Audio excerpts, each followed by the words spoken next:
तो पवन सिंह को TRP king कहते थे, उनका टीआरपी डाउन कर दिए हैं खेसारी लाल यादव। अभी हाल ही में खेसारी लाल यादव और पवन सिंह का साथ में गाना आया है। पवन सिंह और खेसारी लाल यादव का गाने का टाइटल सेम था, इस पे भी विवाद हुआ, लेकिन गाना सबसे ज्यादा अगर चला किसी का तो वो है खेसारी लाल यादव। पवन सिंह अपने गाने पर एड भी लगा दिए, फिर भी उनके गाने पर अभी तक 3 मिलियन व्यूज गया है।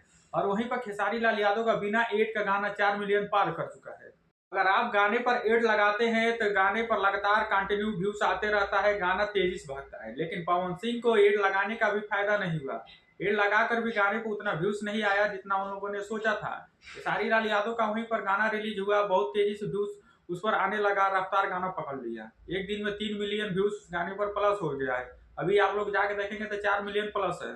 टीआरपी किंग कहने से हो नहीं जाता, टीआरपी किंग बनना पड़ता है। खेसारी लाल यादव के पास कितना टीआरपी है, ट्रेंडिंग स्टार ऐसे उनको नहीं कहा जाता, लेकिन खेसारी लाल यादव के एक दो गाने नहीं चले तो खेसारी लाल यादव को लोग बदनाम करना शुरू कर दिया। अभी गाने रिलीज हो रहे हैं तो देख रहे हैं व्यूज कैसे भाग रहा है। अभी तो खेसारी लाल यादव एग्रीमेंट से मुक्त भी हो गए, अब आप लोग देखिएगा उनका तहलका। दोस्तों आप लोग क्या कहेंगे, कौन है टीआरपी किंग? कमेंट बॉक्स में अपनी राय जरूर दें। चैनल को सब्सक्राइब नहीं किए हैं तो जल्दी से कर लीजिए, वीडियो को लाइक नहीं किए हैं तो जल्दी से वीडियो को लाइक कर दीजिए।